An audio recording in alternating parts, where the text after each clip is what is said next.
복음의 파급력, 복음의 파급력. 이란 제목으로 은혜를 나누겠습니다. 혹시 여러분들은 브라질 나비의 작은 날개짓이 미국 텍사스의 태풍을 몰고 올 수 있다, 이런 말을 들어보셨습니까? 잘 들어보세요. 브라질 나비의 작은 날개짓이 미국 텍사스의 태풍을 몰고 올 수 있다, 이런 말 혹시 들어보셨습니까?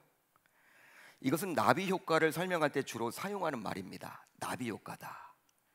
나비 효과는 나비의 단순한 날갯짓이 날씨를 변화시킨다라는 이론이에요.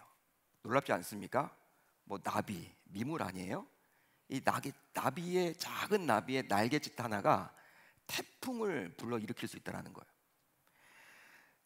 기상 변화를 이렇게 일으킬 수 있다라는 이론인데, 바로 1972년 미국의 기상학자였던 에드워즈 앤 로렌츠가 처음으로 발표한 이론으로서 후에 카오스 이론으로 발전하는 계기가 되었습니다. 그 후 일반적으로는요, 작고 사소한 사건 하나가 나중에 커다란 효과를 가져온다는 의미로 쓰이곤 하죠. 이것은 처음에는 과학 이론에서 주로 사용되었습니다. 과학 이론에서. 하지만 점차 경제학과 일반 사회학 등에서도 광범위하게 쓰이게 되었죠. 한번 구체적인 예를 한번 들어볼게요. 구체적인 예. 가령 전 세계에 경제적인 어려움을 주었고 심지어 제2차 세계대전을 일으킨 시발점이 된 1930년대의 미국 대공황의 시작. 미국의 대공황 때문에 결국 2차 세계대전이 일어났거든요. 이게 독일의 경제가 좋아지지 않다 보니까 독일은 1차 세계전쟁도 일으켰잖아요. 패전국가 아니었습니까? 빚을 갚다가 갚아 나가는데 미국에서 시작된 대공황으로 인해서 이제 갚을 능력이 되지 않으니까 여러분 독일이 난리가 난 거예요. 그래서 그때 히틀러가 정권을 잡아서 2차 세계 대전을 일으켰죠. 여러분 한번 생각해 보세요. 이 대공황, 2차 세계 대전, 이것을 여러분 시작은 바로 무엇이냐면 미국의 어느 시골 은행의 부도로부터 시작이 됐대요. 그러니까 은행 하나가 부도가 되었는데 결국 그것 때문에 2차 세계대전이 일어났다는 거예요. 연결되어서. 이것도 일종의 나비 효과라고 볼 수 있습니다. 나비 효과다. 그렇습니다. 이처럼 무심코 지나칠 수 있는 사소한 사건이나 혹은 연약한 한 사람으로 인해서 후에는 그것이 긍정적이든 부정적이든 커다란 영향을 사회 혹은 주변에 끼치게 되죠. 자, 그렇다면 복음은 과연 어떨까요? 우리가 복음 입에 달고 사는 이 복음은 과연 어떨까요? 복음 그 자체이신 예수 그리스도께서는 유대 땅을 떠나서 복음을 전한 적이 단 한 번도 없었습니다. 여러분들이 마태, 마가, 누가, 요한복음을 통해서 예수님의 공생의 사역을 볼 수가 있는데 예수님께서는요, 국경을 넘은 적이 없어요. 국경을 넘은 적이 없다니까요. 고구마 모양의 그러한 유대 땅을 이리저리 다니면서 복음을 전하셨죠. 하지만 예수님께서는 이 복음이 나중에는 전 세계에 영향을 끼치게 된다는 것을요, 결코 모르지 않았습니다. 실제로 지금 저와 여러분들은 이스라엘과 거리상으로 수천 킬로미터 이상 떨어져 있습니다.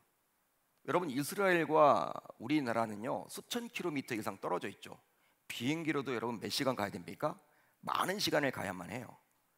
또 예수님께서 활동하던 당시와 약 2000년이라는 시간적인 간격이 있습니다. 하지만 복음을 받아들여서 그 복음에 합당한 삶을 살고자 저와 여러분들은 현재 몸부림치고 있지 않습니까? 따라서 복음만큼 나비 효과를 잘 설명해 주는 것도 없다라고 볼 수 있는 거예요. 그러기에 나비 효과는 1972년에 처음으로 발표된 이론이 아니라 어떤 의미에서 보게 되면요, 2000년 전 복음을 전하신 예수님께서 처음으로 이 이론을 발표한 것으로 볼 수 있는 것입니다. 자, 이제 오늘 말씀 안으로 들어가 보면요, 자신과 대화를 나누고 있는 예수가 자신이 감추고 싶었던 과거를 정확하게 알고 있었기 때문에 사마리아 여인은 이 예수가 참 선지자라고 확신을 갖게 되었습니다. 그런데 이 여인은 이제 예수와 깊은 대화를 하다 보니 예수가 나중에 메시아, 즉 그리스도라는 사실도 깨닫게 되었죠. 어제 제가 말씀을 드렸죠. 처음에는 호칭의 변화가 있습니다. 당신으로 불렸어요. 예수님을 향해서 당신. 그러니까 일반적으로 그냥 부르는 거야. 당신. 유대 남자 당신. 그러다가 이제 어떻게 호칭이 변합니까? 선생님. 나에게 좋은 물을 주신다는 선생님. 여러분, 이 남자에게 여러분 극존칭을 한 거예요. 선생님. 근데 그 선생님이 어느 날 갑자기 선지자, 또 어느 순간 갑자기 메시아, 그리스도라고 변하게 되었죠. 그러니까 예수님을 만나게 된 거예요. 한마디로 참 구주이신 메시아이신 그리스도를 이 여인이 만나게 된 것입니다. 한마디로 이 여인은 그동안 기다려왔던 메시아를 눈앞에서 만나게 된 거예요. 그 결과 물이 귀한 팔레스타인 지역에서 물을 보관할 물동이는 너무나도 중요한 가보 1호입니다. 가보 1호예요. 여러분, 지금처럼 이렇게 그릇이 귀한 시대가 아닙니다. 당시에는. 그러니까 물동이는요 각 가정에 거의 하나씩밖에 없는 거예요. 여러분, 중동 지방은요 물이 귀하죠. 물을 담아놔야 돼. 보관해야 됩니다. 근데 그것을 그냥 내버려 두고 동네로 들어갔다라는 거예요. 동네로 들어갔습니다. 그리고 사람들에게 자신이 만난 그리스도를 전하게 되었죠. 전하게 되었다라는 거예요. 그 결과 이제 다음과 같은 놀라운 일이 벌어지게 되었는데요. 자, 4장 30절을 보면 이렇게 나와 있죠. 그들이 동네에서 나와 예수께로 오더라. 여기에 나와 있는 그들은 누구를 말하는 것일까요? 여인으로부터 그리스도를 전해 들었던 동네 사마리아 주민들을 말하는 거예요. 여러분, 당시 유대인들은 사마리아인들이 이방인들과 피가 섞인 혼혈족이기에 더 이상 아브라함의 자손이 아니라고 여겼습니다.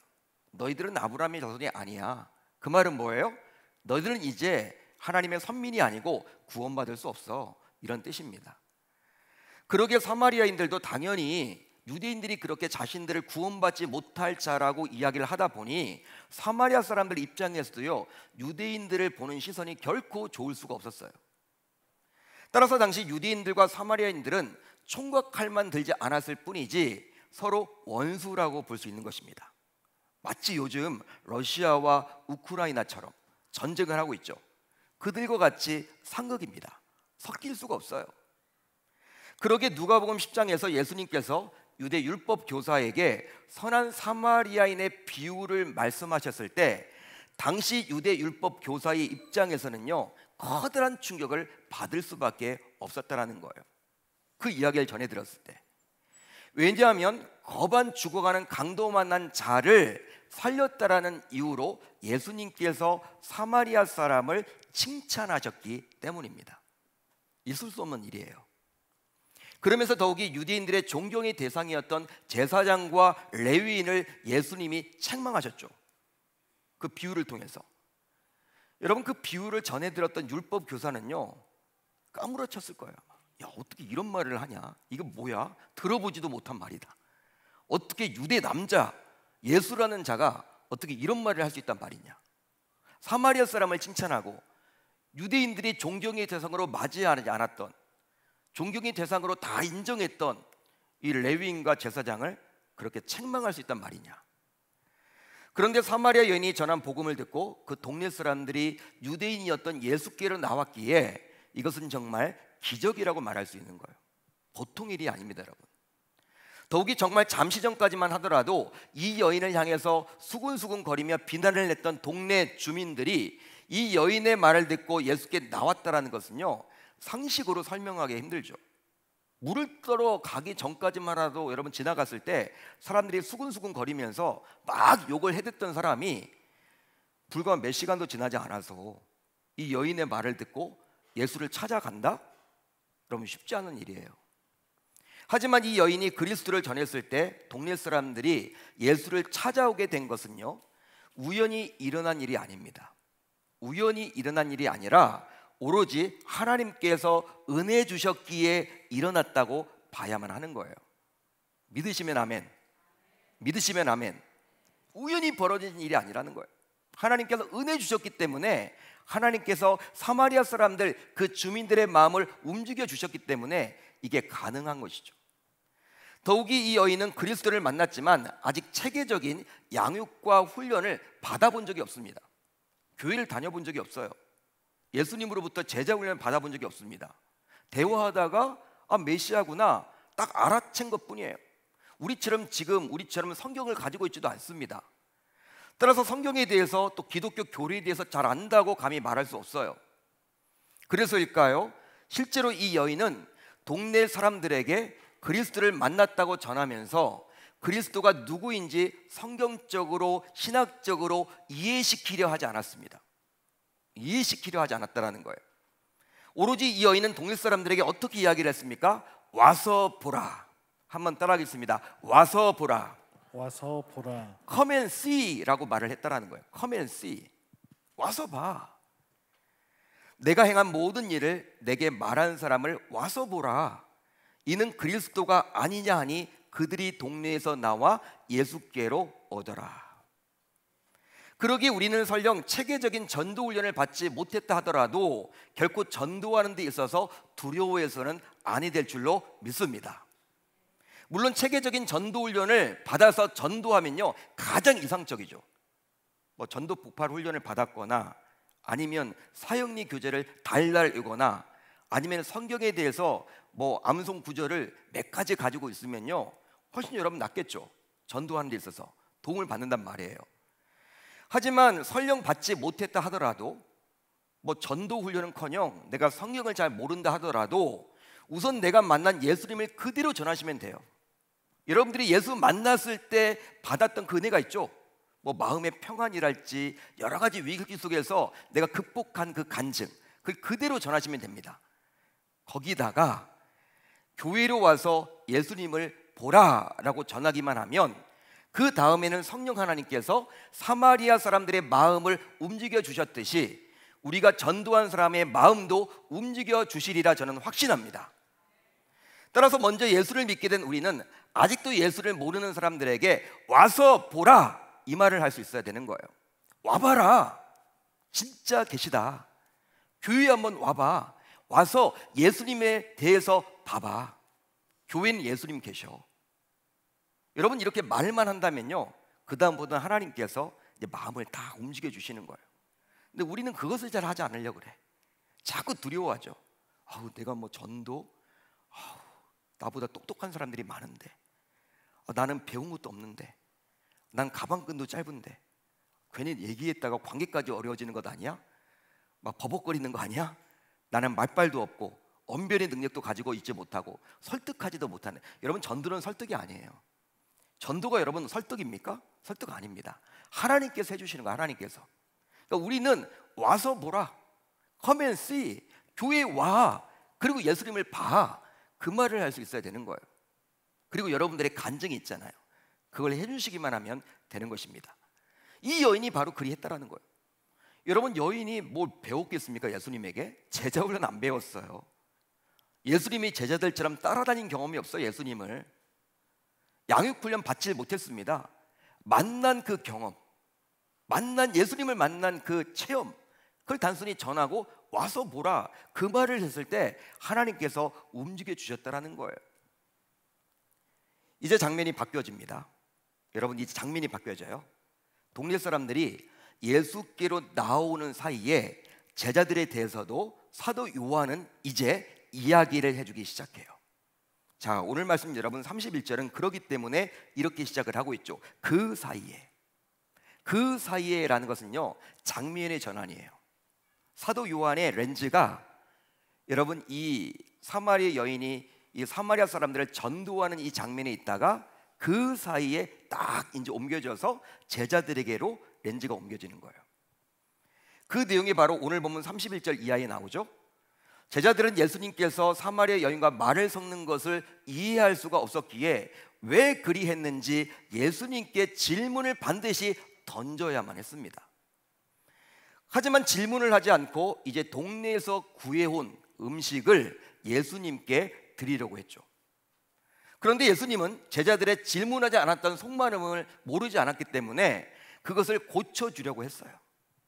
여러분 예수님이 하나님이신데 제자들이 왜 질문하지 않았는지를 모르겠습니까? 다 안단 말이에요. 나에게 지금 불만이 있구나. 이들 그 종교적인 신념 때문에 나에게 지금 질문하지 않구나.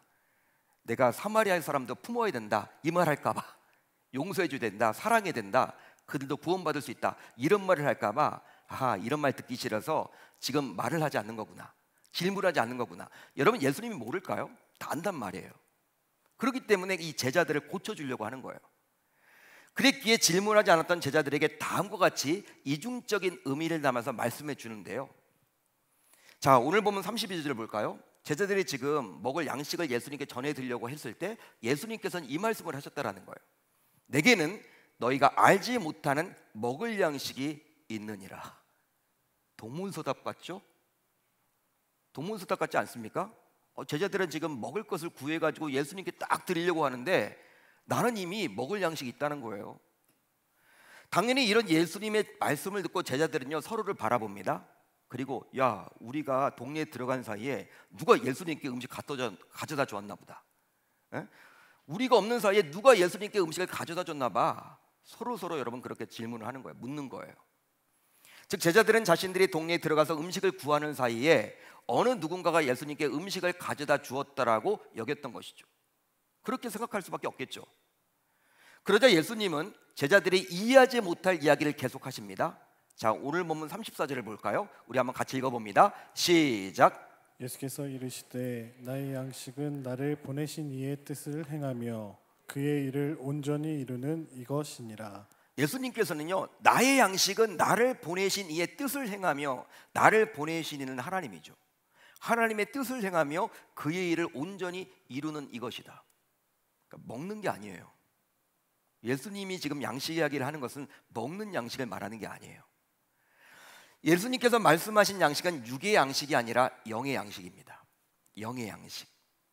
따라서 마실 물을 기르러 온 여인에게 생수를 통해서 영생을 설명하셨듯이 먹을 양식을 준비해 온 제자들에게 양식을 통해서 영의 양식인 그들의 소명과 사명을 깨닫도록 해준 거예요. 그들의 소명과 사명, 그게 하나님의 뜻으로 지금 표현되어 있죠. 쉽게 말하면 우리 몸을 유지하기 위해서 육의 양식을 먹어야 하듯이 우리의 영혼을 살리기 위해서는 영의 양식은 하나님께서 맡겨주신 사명과 소명을 감당해야 한다는 거예요. 한마디로 예수님께서는 자신을 따라다니면서 사람들에게 주의 제자입니다, 나는 주님의 제자입니다 라고 소개하면서도 막상 몸을 위한 육의 양식만을 구하기에 바쁜 제자들의 모습을 바라보면서 너무나도 안타까운 나머지 맡겨진 사명과 소명에 충실하는 것이 곧 내 영이 사는 길이라고 전해주고 있는 거예요. 영혼이 살아야 된다. 너희들은 먹을 양식만을 구하고 다니느냐? 이것은 맡겨진 소명과 사명을 완수하는 것이 영생의 조건이라는 의미는 아니고요, 그렇게 살아가는 삶이 곧 하나님께서 각자를 보내주신 이유를 설명하는 것이기 때문에 그렇게 살아갈 때 행복한 삶을 살아갈 수 있다, 그 말을 지금 해주고자 하는 것입니다. 그러면서 이제 예수님께서는 본격적으로 제자들에게 자신의 양식이 무엇인지, 또 제자들도 함께 먹어야 할 양식이 과연 무엇인지를 말해주고 있어요. 그 내용이 바로 오늘 본문 35절이죠. 제가 읽어드립니다. 너희는 넉 달이 지나야 추수할 때가 이르겠다 하지 아니하느냐? 그러나 나는 너희에게 이르노니 말하노니 너희 눈을 들어 밭을 보라, 희어져 추수하게 되었도다. 자, 이 말을 좀 알으려면요, 유대 여러분 관습을 좀 알아야 됩니다. 당시 유대 문화를 좀 알아야 돼요. 일반적으로 유대인들은 씨를 뿌리고 추수할 때까지 최소 4개월이 지나야 한다라고 생각을 했었습니다. 여러분, 씨를 뿌리죠? 그리고 어떤 여러분 열매를 따먹으려면 시간이 지나야 한다. 근데 그 시간이 최소 몇 개월? 4개월이 흘러야지만 최소한의 열매를 따먹을 수 있다. 그렇게 여러분 생각을 해왔었습니다. 관습적으로. 따라서 씨를 뿌리면 추수할 때까지 최소 4개월이 세월이 흘러야 하기 때문에 굳이 서두를 필요가 없는 것이죠.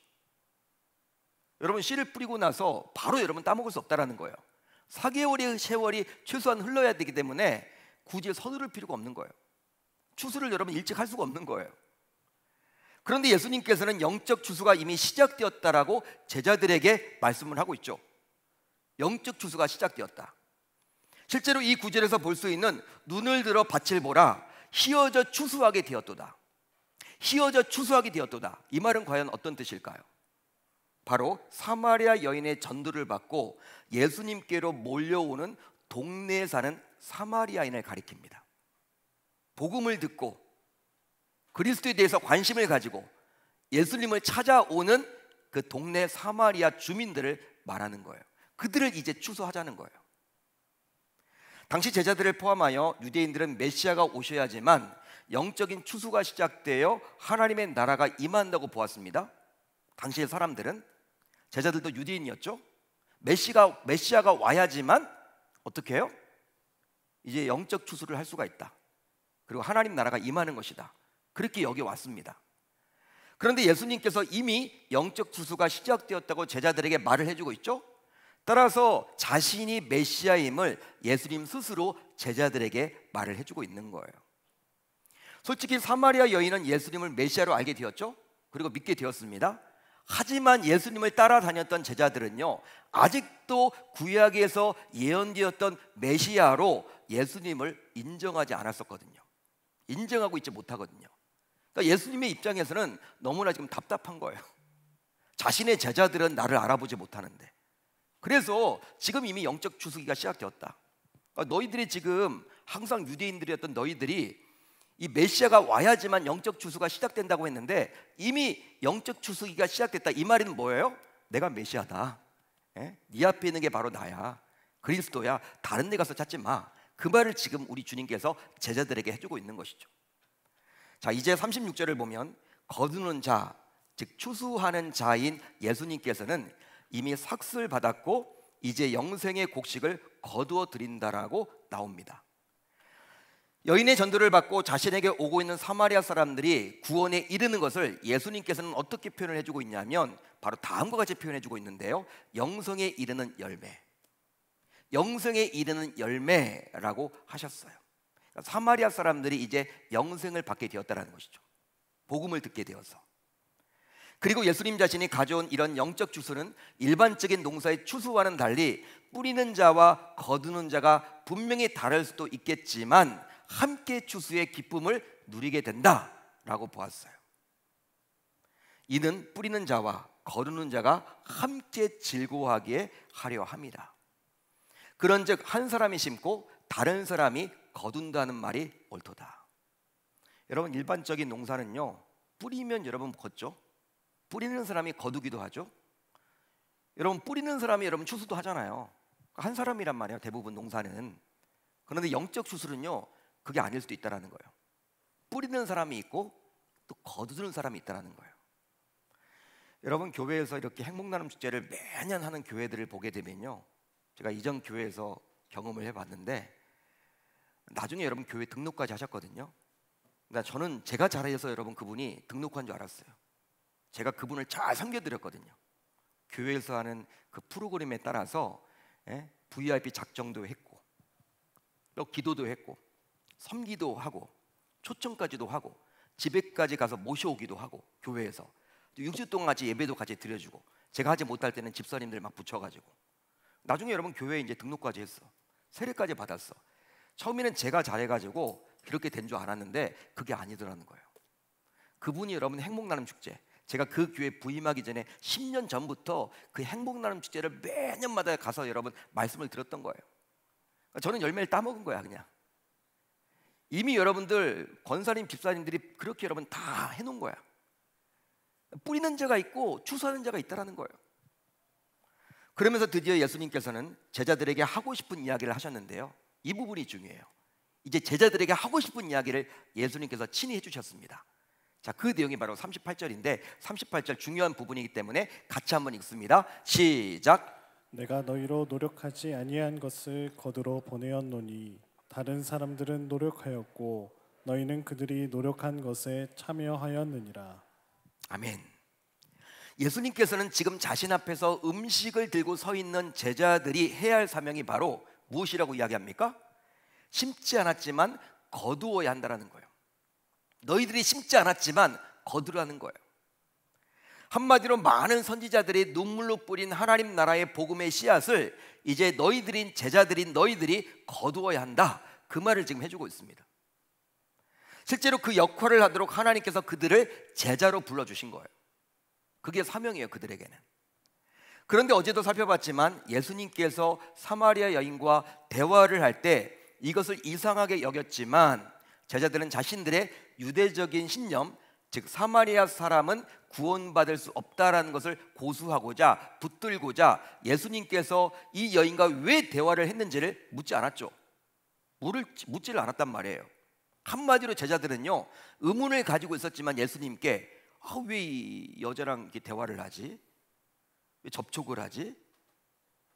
유대 남자들은 그래서는 안 되는데 우리는 유대인이고 사마리아 여인과 대화해서는 안 될 타이밍인데 왜 예수님은 그리 했을까? 그런 의문을 가졌음에도 불구하고 침묵을 지켰단 말이에요. 따라서 제자들은 침묵을 지켰는데 이런 제자들의 침묵은 바로 무엇이냐면 자신들을 제자로 부른 이유이자 사명, 즉 하나님께서 맡겨주신 추수를 하지 않겠다라는 불신앙적인 태도입니다. 즉 제자들은 사마리아 사람들에게서 추수할 것이 없다, 그들은 구원받을 수 없다, 딱 단정해 버렸던 거예요. 우리가 복음을 전하고 추수를 하려면 유대인들에게 가서 해야지, 사마리아 사람들은 전도의 대상이 될 수 없다. 우리가 선입견을 가지고 마치 그렇게 바라보는 것처럼. 여러분, 이런 제자들의 모습은 바로 이 시대를 살아가는 많은 신자들의 모습과도 같다라고 볼 수 있습니다. 바로 상당히 많은 신자들이 전도는 목회자 혹은 은사를 받은 자들만이 하는 것으로 착각한단 말이에요. 어떤 분들은요, 전도는요 뭐 달란트를 받은 사람들만 하는 줄 알아. 그리고 목회자나 하고 뭐 이제 권사님들이나 뭐 장로님들이나 뭐 안수 집사님들이나 이런 분이 하는 것이지, 나는 뭐 내가 아직 뭐 신앙도 없고 초신자고 하는데 내가 뭘 해야 돼, 이렇게 착각한단 말이에요. 그러다 보니 먼저 예수를 알고 믿도록 해주신 하나님의 마음을 모른 척하며 복음을 전하지 않은 신자들이 얼마나 우리들 주변에 많은지 모릅니다. 심지어 중직자들도 마찬가지죠. 나는 다른 것들은 다 해도 전도는 안 할 거야. 예? 나는 차라리 주방 봉사를 하더라도 전도를 못 하겠어. 예? 나는 헌금은 차라리 많아 하더라도 전도를 못 하겠어. 전도는. 밖에 나가서 이렇게 종이 주고 막 전도지 주고 쪽팔려, 힘들어. 그거 내가 못 할 것 같아. 다른 것들은 다 할래. 실제로 교회에서 행복나눔 축제와 같은 전도 축제를 할 때 나와 아무런 상관없는 일처럼 여기는 직분자들의 경우가 우선 오늘 본문에 나오는 제자들과 같다고 볼 수 있죠. 교회에서 이제 날짜를 정해가지고 행복나눔 축제를 합니다. 막 여러분 홍보도 하고 막 광고도 하고 분위기 있게 만들어 나가는데, 목사님은 뭐 목사님대로 뭐 하는 거지 뭐. 나는 그냥 내 신앙 지킬 거야. 그러니까 자기는 여러분 이 교회에 속한 자가 아닌 것처럼 이 전도에 대해서 전혀 여러분 관심을 갖지 않아요. 나랑은 아무 상관이 없다. 즉 관심 자체를 갖지 않아요. 그러다 보니 전도 대상자를 작성조차 하지 않습니다. 적어내는 것조차 하지도 않아. 적어내지 않으면 기도도 안 하죠, 당연히. 또 교회에서 왜 전도 축제를 해서 귀찮게 하냐, 뭐 우리 그냥 신앙생활 잘하면 되지 굳이 뭐 교회에서 뭐 헌금까지 들여가지고 뭐 섬기라고? 우리만 구원받으면 되고, 교회는 말씀만 좋으면 다 사람들이 올 텐데, 교회 영적인 분위기만 좋으면 사람들이 그냥 막 올 텐데, 미어 터질 텐데, 목사님 무슨 전도 축제를 막 해? 귀찮게 할 사람. 여러분, 이렇게 생각하면서 행복나눔 축제와 같은 전도 축제를 무조건 좋지 않은 시선으로 바라보는 직분자들도 있다면 바로 오늘 본문에 나와 있는 제자들의 모습과 다를 바가 없다라는 거예요. 하지만 분명한 것은 전도 축제는요, 추수를 해야 마땅하지만 추수하지 못하고 있는 성도들에게 자극을 주는 촉매 역할을 하는 것이기 때문에 오히려 성도들을 위해서 하는 것이고 교회의 본질적인 사역이라 할 수 있는 것입니다. 믿으시면 아멘. 여러분, 교회에서는요 여러분들로 하여금 전도를 하게끔 해야 돼요. 왜? 그게 여러분 축복받는 비결이야. 하나님이 원하시는 일이야. 가만 놔두면 전도가 안 돼. 전도 안 합니다, 여러분. 사람이 전도라는 게 여러분 쉬운 일이 아니에요. 영적 싸움이기 때문에 여러분 사단이 얼마나 공격하는지 몰라요. 방해하는지 몰라요. 다른 것들을 할 때는요 막 시간이 남다가도 전도하러 가려고 하면 꼭 시간이 없어. 꼭 약속이 생겨. 막 중요한 일이 생겨. 이게 안 됩니다, 여러분. 사단이 가장 싫어하는 것은 교회에서 여러분 전도하는 거예요. 영혼 구원 사역이에요. 여러분, 그렇기 때문에 여러분들로 하여금 장을 마련해 주는 거예요. 마치 이 영권회복 집회를 통해서 여러분들이 좀 뜨겁게 되기를 원해서 이 하반기를 여러분 말씀으로 잘 이겨내도록 하기 위함과 마찬가지인 거예요. 따라서 지난 2년 동안 코로나 팬데믹으로 인해서 하지 못했던 행복나눔 축제는 금년 11월에 하려고 합니다. 이제 2달 남았어요. 그러기 이 전도축제는 바로 코로나를 핑계로 그동안 추수하는 일에 무관심했던 신자인 우리에게 영적 도움을 주고자 하는 것임을 우리 모두 기억해야 할 줄로 믿습니다. 기대가 되시죠? 아멘을 안 하시네요. 부담이 되시죠? 거룩한 부담은 가지셔야 돼요. 하나님이 그걸 원하시니까. 반면에 제자들이 그렇게 무시했던 사마리아 여인은 오늘 말씀을 보게 되면요, 오히려 예수님을 만난 이후 추수하는 일에 관심을 갖고 열심히 추수하게 되었다라는 사실이에요. 그 결과 다음과 같은 놀라운 일이 일어나게 되었는데요. 자, 오늘 말씀 39절을 볼까요? 우리 한번 같이 읽어봅니다. 시작. 여자의 말이 내가 행한 모든 것을 그가 내게 말하였다 증언하므로 그 동네 중에 많은 사마리아인이 예수를 믿는지라. 여자의 말을 듣고, 여인의 말을 듣고 예수님을 찾아가려고 하는 마음이 생겼죠. 찾아왔습니다. 여러분, 예수님을 이제 만나서 이야기를 해보자 믿음이 생겨났어요. 자, 그 동네 중에 많은 사마리아인이 예수를 믿는지라. 할렐루야. 여러분, 여인이 살던 동네 사람들은 이 여인의 말을 듣고 결국 예수를 믿게 되었습니다. 예수를 믿게 되었다라는 거예요. 놀라운 변화 아닙니까? 놀라운 일 아닙니까? 그러자 그들은 예수님께 자신들과 함께 유하도록 요청을 해요. 유하도록 요청을 합니다. 이런 그들의 요청은 예수를 믿게 된 그들의 입장에서는 너무나도 자연스러운 반응이라고 볼 수가 있죠. 예수를 제대로 알고 믿게 되면요, 여러분, 교회에 나오고 싶어져요. 말씀이 듣고 싶어져요. 성경이 궁금해져요. 이게 여러분 지극히 당연한 거예요. 여러분, 그들이 예수를 믿게 되자 예수님을 여러분 자신의 동료로 불러들여서 같이 예수님으로부터 계속 말씀을 듣고 싶은 그 마음이 생겨난 거예요. 자연스러운 현상이죠. 이제 그들의 요청을 받고 예수님은 어떻게 합니까? 감히 이 사마리아 동네 안으로 들어갔어. 그리고 잠도 가지자 이틀 동안 유하면서 그들에게 많은 하나님의 말씀을 가르쳤습니다. 전했습니다. 이 시간을 통해서 예수님은 그들과 많은 대화를 나누었던 것만 같아요. 이 복음에 대해서 충분히 알려줬던 것만 같아요. 그뿐 아니라 아마도 이틀 동안 예수님을 찾아온 수많은 사마리아 사람들이 또 있었겠죠. 소문이 났겠죠, 여러분. 결국 예수님을 통해서 듣게 된 말씀을 통해서 믿는 자들이 더 많아지게 되었는데요. 예수의 말씀을 말미암아, 예수의 말씀으로 말미암아 믿는 자가 더욱 많아. 이처럼 신앙을 갖게 되는 과정은 사람들마다 모두 다른 것만 같습니다. 바로 같은 사마리아 사람들조차도 여인의 말을 듣고 예수를 믿게 된 분들도 있었죠. 여러분, 처음에 나왔던 그분들, 동네에서 찾아왔던 분들, 여인의 말만 듣고 예수를 믿게 되었어. 또 그게 아니면 예수님의 말씀을 직접 듣고 믿게 된 분들도 있었습니다. 하지만 분명한 것은 이 모든 역사의 시작은 바로 사마리아 여인 한 사람이 복음을 듣고 변화되었기 때문입니다. 할렐루야. 한 사람의 변화. 따라서 한 사람이 진정 복음을 접하기만 한다면 그 파급력은 어마어마한 거예요. 다이아마이트보다 여러분 더 큰 거예요. 복음의 파급력은. 사마리아 여인 하나가 변화되었는데 그 동네가 다 뒤집어졌다니까. 수많은 몇 명이든 나와 있지 않아요. 엄청난 숫자가 예수를 받아들이고 믿게 되었다는 사실입니다.